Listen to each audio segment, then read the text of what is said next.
an assessment about your own self. Hinduism also needs an external review. एक ऐसा आदमी हमको मिले या दो तीन लोग ऐसे मिले जो हिंदुइज्म को अपना मिरर दिखाएं कि क्या खराबी है, उनसे हम कुछ सीखें. So one of the person I wanted to invite was he's a Frenchman, but he loves India, I think, more than France, and he's so passionate about Hinduism. इन्होंने अपने हिंदुइज्म का म्यूजियम छत्रपति शिवाजी म्यूजियम बनाया है पुणे में. खुद अपने पैसा जमा करके म्यूजियम बनाया है. वहाँ पे होलोकॉस्ट के बारे में भी लिखा हुआ है, जो अत्याचार हुए, हिस्ट्री के बारे में भी लिखा है. उन्होंने नई हिस्ट्री की किताब भी लिखी है इंडिया के बारे में.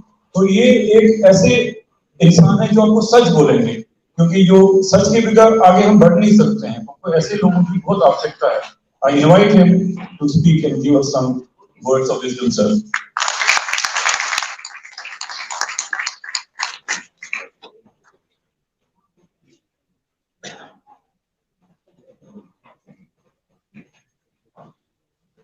Before I request Mr. Sansad to address you all, we would like to felicitate for gracing us on this auspicious occasion. May I request Dr. Paul and Rachika Agarwal to kindly do the honors.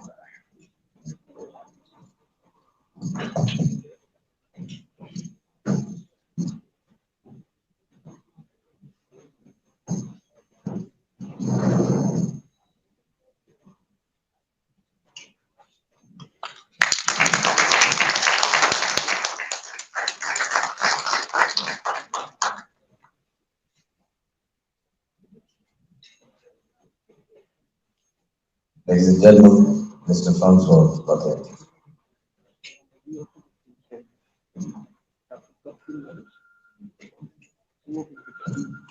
so, मेरा हिंदी ठीक है, and I will speak in English. My Hindi is not good enough, though I do understand some Hindi. You know, I've lived in this country. I came to this country by accident. I had a friend who told me there's a caravan of cars driving from Paris to Pondicherry. At Pondicherry, there was a sage known as Sri Aurobindo. Indeed, I'm a disciple of Sri Aurobindo. And Sri Aurobindo's companion was a lady called the Mother. She was French. So, you know, I was 18 and I had so many questions in my mind, and I thought, why not? Let me drive to Pondicherry, you know, and then from there I will go around the world, go to Southeast Asia, Japan, America, and then come back after 1 year and finish my studies and become a lawyer or a doctor or what my parents wanted. We drove from Pakistan, from Lahore to Delhi. You know, it's a very short drive actually. You know, Pakistan and Lahore and Delhi are very close, so it may be one night drive. And one morning I reached Delhi. And I spent the first night in the Sri Aurobindo Ashram in Delhi. Now it's called as a mother schools. In those days it was a very small bungalow, 4-star bungalow. And I felt that first night, you know, I had a book by Sri Aurobindo called The Life Divine. And that first night I felt the power of the Shakti, the presence of Mother India. That in this country, the physical earth has a presence. Even today I have felt it in different places. That there is I felt it in Kashmir also. I covered Kashmir many years, particularly at the time when the Kashmiri Pandits were chased out. I was there. When there was the 18th cleansing of the Kashmiri Pandits, I was there in Srinagar myself. And even there in Srinagar, I felt it. That in this country, India, there's a sacredness because so many gurus and saints and sadhus and so many types of people have meditated, have prayed, have done tapasaya in this country, and there remains an atmosphere that has soaked into the soil. You understand what I'm saying? Yes? So I'm not a Hindu, I'm not an Indian, but I became a defender of Hindus. I am known as, you know, my friends call me defender of Hindus, my enemies call me, you know, Islamophobe or saffron journalist or, you know, right-wing Hindu. But I'm a defender of Hindus. Why? I want to explain why I'm a defender of Hindus.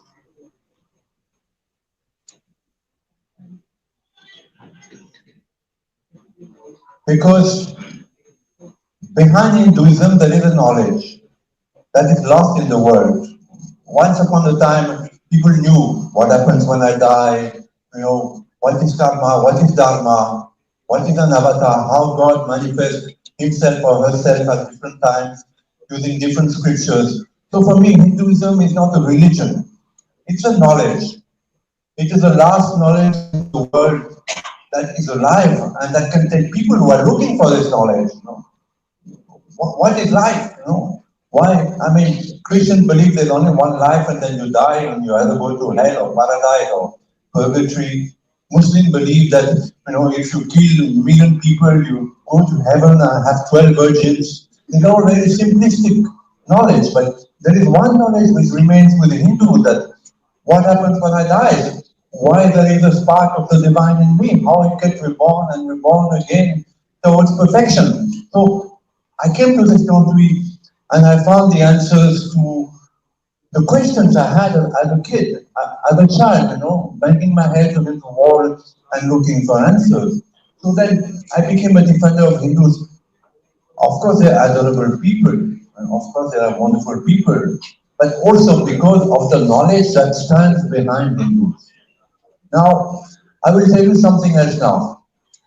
I have fought against Marxists, I have fought against Muslims, I have fought against Christians. I have a museum, I have built a museum in Pune where there is exhibitions on Aurangzeb, exhibition on Tipu Sultan, exhibition on the Hindu Holocaust, I think the greatest Holocaust ever, that of the Hindus from the Hindu Kush, where Gauri took 500,000 prisoners, slaves, and they died of cold in the Hindu Kush to Mumbai 2011. So 100 million Hindus are supposed to have died. So I have fought against all these people. But I tell you, the greatest enemies of Hindus are Hindus. There are no greater enemies to Hindus than Hindus. This is my knowledge. And I have given hundreds of conferences like this. Sometimes I refuse to give conferences now because I come to a big American university where I know there are 3,000-4,000 Indian students. I give a conference on the need to rewrite Indian history, and maybe 9, 10, 15 come out of 3,000. Hindus are hopeless. Today's Hindus are hopeless. People like you are a minority, 0.0001% of the Hindus. There are a billion Hindus in this world. You know that there are a billion Hindus, one of the most educated, intelligent, forward, affluent community in the world. But where are they? Where are they? We see Muslims going down the streets whenever something happens to their prophet. They behead people, they kill people. We see Jews having a huge lobby in the United States, and museum after museum about the Jewish genocide. Where are the Hindus? How many are you today? In a beautiful hall. How many of you are there? So it's a hopeless task actually. The Bhagavad Gita says, you do your duty and then you leave it to God. So this is what I'm doing, but I think it's a hopeless task. I remember Dr. Vivek Kaur told me I want to unite Hindus. My first reaction was wow. But we need to keep trying. Swami Vivekananda was he was a beacon of hope and dynamism and never die. And he was not ashamed to be a Hindu. Yeah. Anywhere in the world, you say Allah Akbar. When I came to India, I drove from Paris. I had a friend, he was a Muslim French Moroccan. And whenever you cross the Muslim country, you would say Allah Akbar, people would open their doors, give us food, give us hookah, give us shelter. Now, if you say Om Namah Shivaya to a Hindu in New York, they would think that you're mad. They will run away. People are ashamed to be Hindus today. The problem with education is that you have borrowed the British education and you keep churning out generation after generation of Western-oriented kids who have no clue about their own culture. They don't know about Kalidasa, who's one of the greatest poets ever, on par with Homer, on par with Shakespeare. They don't know about Sri Aurobindo, so probably the greatest contemporary philosopher. His life demand, his synthesis of yoga, his foundations of Indian culture should be the Bible of any school today. any school, anybody. They don't know about the great warriors of India. Shivaji Maharaj, I have three exhibitions on Shivaji Maharaj. Even par with Napoleon. He was a true Hindu, but he was secular. I mean, all Hindus are secular in spirit. He would never hurt the wives and the daughters of his enemies, but he was a true Hindu. Maharana Pratap, the only Maharaja, the only Rajput who fought the Mughals, and so many great heroines. It pains me to see that in the West, my country, France, India is the capital of rape. Of course, there are rape. Of course, there are horrible things still happening in India. But on the whole, my experience married to an Indian, living, I shuttle between Delhi, Pune, where I have my museum, and Orville, where I have a house also in Pondicherry, and I see, how women are prized in this country. What the importance of the Shakti element. I used to cover, Pakistan, and I met Benazir Bhutto twice, I interviewed her twice, In an Islamic country, ruled by men, where only men are allowed to go in mosques. She was sitting at the desk, and there were 20 ministers coming up, head bowed down, So the Shakti element has gone beyond India. It is there in Sri Lanka. The first Indian prime minister in the world was a Sri Lankan, Srimabu Bandaranaike. Indira Gandhi ruled with an iron hand for 20 years. America never had a woman president. France never had a woman president. Yet they keep giving lectures to India. So Hinduism is a knowledge. Hinduism is a sacred, ancient knowledge that needs to be preserved. And today it's attacked from all sides. So I praise Dr. Vivek Kaur because I think the volition is what's important, but it's a hopeless task. Hindus are hopelessly divided. Hopelessly divided. And now you see that gurus, shy away from being called Hindus. Maybe for good reason, because they want to, compare the Muslims and the Christians and the Westerners. But this is wrong, I have told, my wife and I are teachers of the techniques of Sri Sri Ravi Shankar, because pranayama has given me a lot in my life as a journalist. But I disagree with him, that though he's a very staunch Hindu, but in public, he's not a Hindu. And so many gurus have shied away from being called Hindus. Is Hindu a dirty word? I am not ashamed to be called, a pro-Hindu writer. I'm rather proud of it, but most Hindus are ashamed to be called Hindus. So I don't think the unification of Hindus will happen naturally. It will happen because of COVID-19. COVID-19 is the greatest change maker in the world. Okay, there are lots of negative things happening economically, but on the whole, COVID-19 is going to be a transformer. A lot of things are happening. It's not finished. So some trauma needs to happen to the Hindus so they wake up. That they wake up that they are the holders of the last great knowledge, and it's a sacred duty to defend it physically if necessary. Hindus have become cowards. Coming to this conference is no point unless you're ready to fight for that knowledge.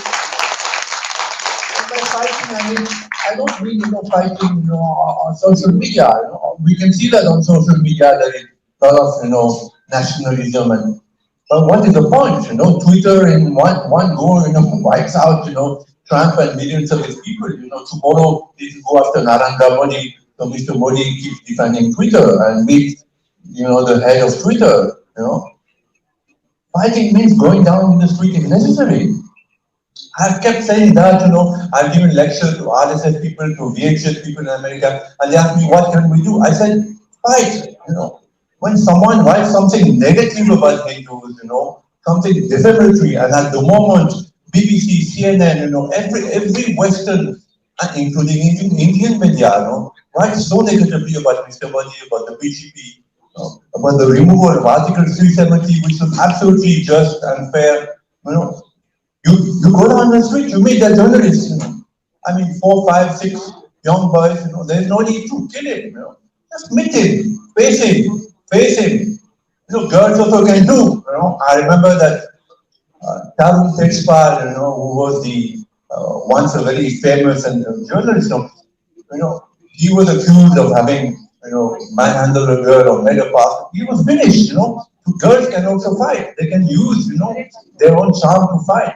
But it is no question of fighting on social media or coming to conference like that. It's a question of fighting down in the streets to preserve this last great knowledge. Thank you.